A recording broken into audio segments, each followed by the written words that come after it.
میرا مالک اللہ، میرا رازق اللہ، میرا محافظ اللہ، میرا مددگار اللہ، میرا پشت پناہ اللہ، میرا دوست اللہ. یہ دوستی ہے اللہ کی جو لب لباب ہے، حاصل ہے ایمان کا. اسی کا نام ولایت ہے. اولیاء اللہ کے سروں پر سینگ نہیں ہوتے. جس کے دل میں ایمان راسخ ہو چکا ہو وہی اللہ کا ولی. جسے اللہ پر یقین ہو چکا ہے وہی اللہ کا ولی. جسے یقین ہے اللہ میرے ساتھ ہے، میرا مددگار، میرا پشت پناہ، میرا ساتھی، میرا دوست، میرا محبوب، میرا محب. اللہ اہل ایمان سے محبت کرتا ہے. واللہ یحب الصادقین. ان اللہ یحب الذین یقاتلون فی سبیلہ صفا کانہم بنیان مرصوص. اللہ محبت کرنے والا، اہل ایمان محبوب، اور اہل ایمان محبت کرنے والے اللہ محبوب. والذین آمنوا اشد حبا للہ. آپ تصور کیجئے جس سے یہ رشتہ ایمان یا رشتہ ولایت حاصل ہو جائے. الا ان اولیاء اللہ لا خوف علیہم ولا هم یحزنون. آگاہ ہو جاؤ، اللہ کے دوستوں کے لیے نہ کوئی خوف ہے نہ کوئی حزن ہے. اور میں بیان کر چکا تھا خوف اور حزن کے خاتمے ہی کا نام امن. زوال خوف، زوال حزن. یہ خوف اور حزن کیوں آتے ہیں بار بار؟ اللہ تخافوا ولا تحزنوا دونوں آ گئے. الا ان اولیاء اللہ لا خوف علیہم ولا هم یحزنون. پھر وہی دو. وہ کیوں ہے؟ خوف ہوتا ہے کسی مستقبل کی بات کا، یہ نہ ہو جائے، وہ نہ ہو جائے، یہ نقصان نہ پہنچ جائے، یہ تکلیف نہ ہو، یہ قدم نہ آ جائے. خوف ہے مستقبل سے. حزن ہے یہ کیوں ہوا، یہ نہیں ہونا چاہیے تھا، یہ میرا فلاں چیز میرے ہاتھ سے جاتی نہیں ہے، فلاں موقع نکل گیا، اور بیٹھے ہوئے ہیں اندر ہی اندر پڑ رہے ہیں. صدمہ ہے اور رنج ہے. اور جو اللہ پر ایمان رکھتا ہے وہ جانتا ہے ما اصاب من مصیبت فی الارض ولا فی انفسکم الا فی کتاب من قبل ان نبرأها ان ذلک علی اللہ یسیر لکی لا تعصوا علی ما فاتکم ولا تفرحوا بما آتاکم واللہ لا یحب کل مختال فخور. اس زمین میں یا تمہاری جانوں میں کوئی تکلیف، کوئی مصیبت نہیں آ سکتی سوائے اس کے کہ جو اللہ نے لکھ دی ہو اس سے پہلے کہ وہ ظاہر ہو. جس کو یہ حقیقت معلوم ہو گئی اس کو یہ طرز عمل اختیار کرنا چاہیے. جو چیز چھن جائے، جاتی رہے، چھوٹ جائے، اس پر افسوس نہ کرو.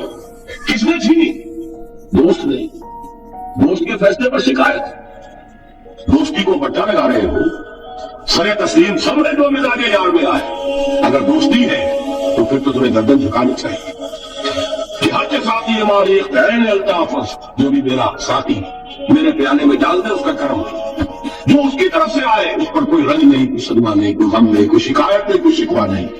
اور جو ہوگا وہ اس کے اذن کے بغیر نہیں ہوگا، اور اس کا اذن ہوگا تو یقیناً میرے لیے خیر ہی خیر ہے. چاہے وہ ناگوار شے ہو، بظاہر مجھے اچھی نہ لگ رہی ہو، میری شارٹ سائٹڈنس میں مجھے وہ نظر آ رہی ہے کہ میرے لیے بری ہے، لیکن قرآن نے کہا ہے آسان تکرہوا شیئا وہو خیر لکم وآسان تحبوا شیئا وہو شر لکم واللہ یعلم وانتم لا تعلمون. ہو سکتا ہے تم کسی چیز کو ناپسند کرو ذرا ہے کہ اسی میں تمہارا خیر ہو، اور ہو سکتا ہے تم کسی چیز کو پسند کرو ذرا ہے کہ اس میں تمہارا شر ہو. اللہ جانتا ہے، تم نہیں جانتے. جب مجھے یہ بات معلوم ہو گئی میں نے اپنا معاملہ اللہ کے حوالے کیا. شکر تم میں تم آیا خیشرا اتانی حساب کم و بیشرا. اے رب جو تو چاہتا ہے وہ ہو. تیرے علم میں جو شے میرے لیے خیر ہے وہ ہو جائے. میری کوئی پسند نہیں، میری کوئی چاہت نہیں. یہ ہے راضی پر رضائے رب. اکبر آبادی نے اسے کہا ہے رضائے حق پہ راضی رہ. یہ حرف آرزو کیسا؟ خدا خالق، خدا مالک، خدا کا حکم تو کیسا؟ جب میں آ گیا بیچ میں میری پسند، میری مرضی، میری خواہش، میری چاہت، یہی تو شرک ہے. ما کان اللہ کان وما لم یشاء لم یکن. جو اللہ نے چاہا وہ ہوا، جو اس نے نہیں چاہا نہیں ہوا. اختیار اس کا ہے، میرا تو نہیں. رضائے حق پہ راضی رہے. یہ حرف آرزو کیسا؟ خدا خالق، خدا مالک، خدا کا حکم تو کیسا؟ اقبال نے اسے کہا ہے فارسی میں.